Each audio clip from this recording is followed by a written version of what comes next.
Plaintiff Donnie Smith was addicted to crack cocaine for over 20 years. And as a result, he lost his career and his marriage. Donnie claims he is 8 years sober, and he met the defendant because he manages a treatment center. However, Donnie's suing him today for a refund on a truck. Defendant Leon Wilson says he too was addicted to drugs for years, and his drug of choice was heroin. Leon claims as a result of his addiction, he was in and out of prison, but he's been sober for almost 15 years. Leon's countersuing for a storage fee. Start with you. Well, Your Honor, first of all, I'd like to say I'm in recovery for 8 years, and this is how I met Mr. Wilson. He's a manager of a treatment center. And around the year 2006, I went into treatment after being, addicted to drugs for like a little over 20 years. It took my career, took my marriage. What type of drugs? Crack cocaine. Well, there was one point in my life when I was really heavy on the drugs. It's like I went to a drug dealer's house and I was on a binge, like 3-day binge. We went to his home, we went through the alley, we'd go through the back door. So the police wouldn't see you go through the front. But anyway, the drug dealer was in the backyard with another guy trying to buy drugs. And he was arguing back and forth, wanting credit. And the drug dealer shot him in the shoulder. The guy stumbled away. And I turned to the drug dealer, I said, well, can I still buy my 50? And we made the purchase. And I went on about my business. It sounds weird, but that's how bad the drug had me. It had me in such a bad state that I just thank God that I got my life back. And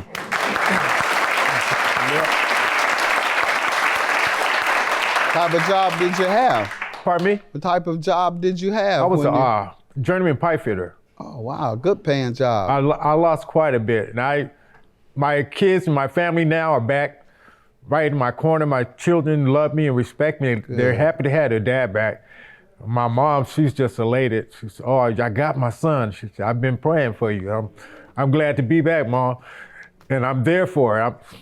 It's a wonderful feeling, Jess. A wonderful Good. feeling. Now, what do you do to help other people to avoid that trap or to get out of that trap? Well, I've been to the youth detention center and gave a testimony to the young people there, and they were quite attentive. And they were, I felt good about that. Some of them got something out, I believe. Good. And also, I've held Bible studies, and I'm in church, and I give my testimony to anyone who would like to hear it. Anyone, yeah. Good.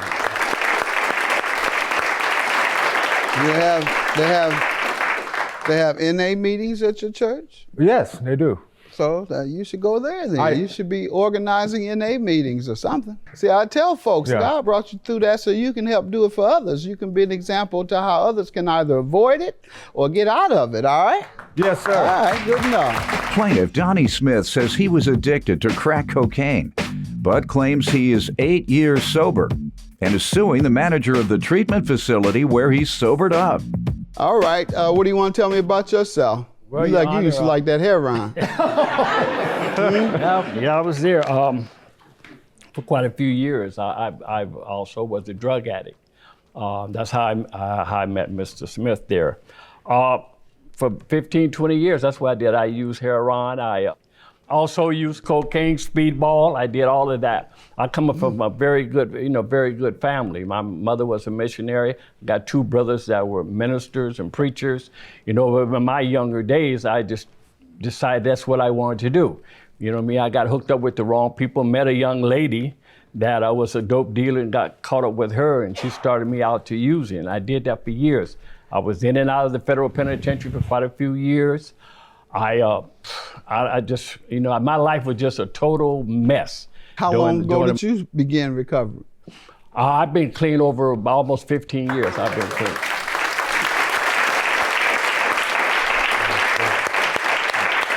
So how do you use that to help other people? I have a drug center. I have a drug center called the Conquest Center, where I got all my help from. My mentor passed away a couple years ago. He took me under his wings, and You know, it showed me everything. Told me I could be a better person. Sent me to school to learn me business administration. I got my paperwork on counseling. I'm a certified counselor. Good. You know, that's what I'm doing now. I go in. I'm an ordained minister. Very good. So most of my talk is not about people getting saved off of Jesus Christ. It's about a lot of people, young people that are on drugs. And I tell them how my life was and how hard it is to clean their life up. Yeah, you all are the best examples of how people can change are the ones that have been there. So let me find out then how you all get into this. You're suing him about a refund on a truck. You all had a lot more problems than this throughout your life. $600, you're suing him for a truck. What happened? Well, I had a previous truck, an older model truck that stopped working, so I sold it and got the proceeds of that. I wanted to buy another truck. And I remember from being at Conquest Center there, he had a truck there, but I was away for like 3 years.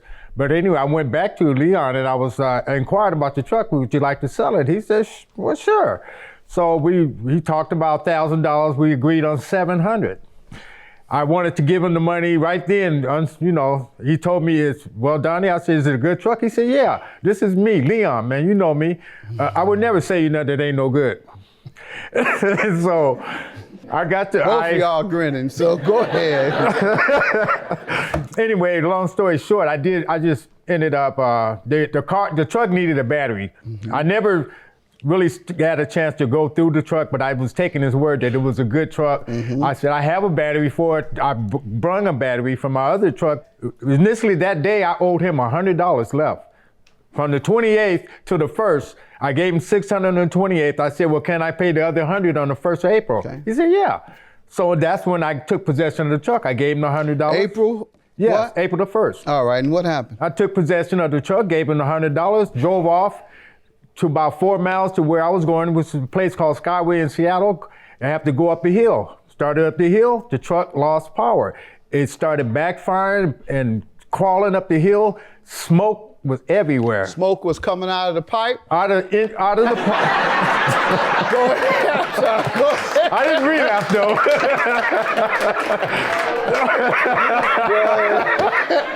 The exhaust pipe, sir. I'm yes, talking about sir. the exhaust pipe. All right. But it was pouring out like somebody smoking crack, you know. Okay. The inside filled up with smoke too.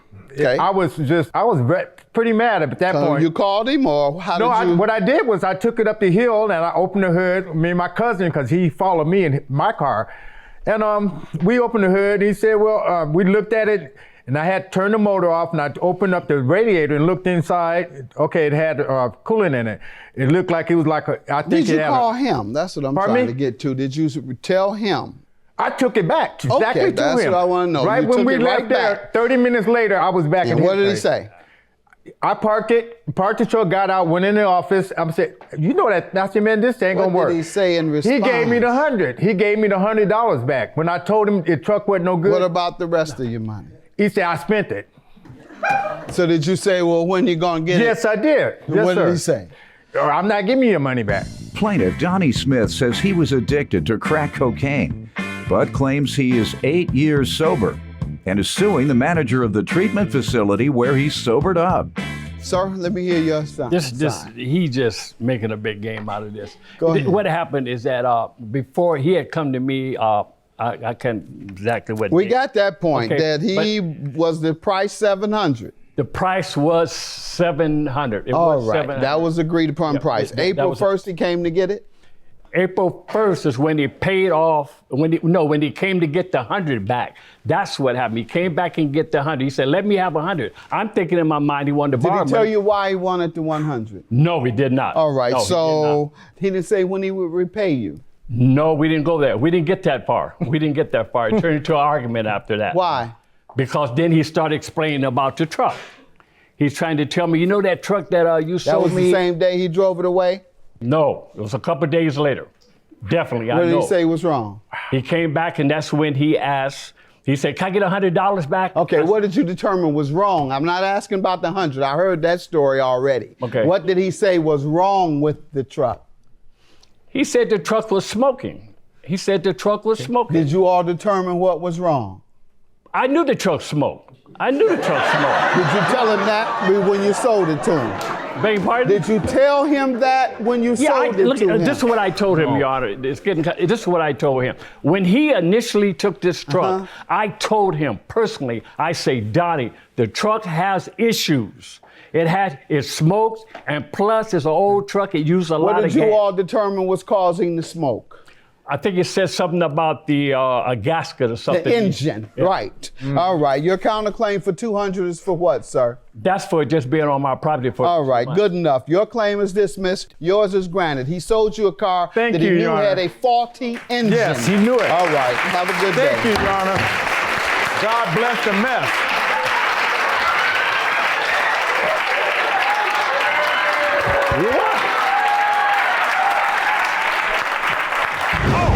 Against Donnie, he won. The truth prevails. Just tell the truth. No, nothing was wrong with the truck. Good people have bad days. Okay. The truck. Well, you found out it was bad and you didn't give it back. That's right. Well, that's too bad. Yeah. You should have. Yeah. When I found out it was bad, then okay. Well, give it back. Well, now you're gonna give it to me. Yeah, you're gonna give it to me. I love you. I love you too, man. No big problem. If you have a question about the difference between a business investment and a business loan, go to my website, askjudgemathis.com.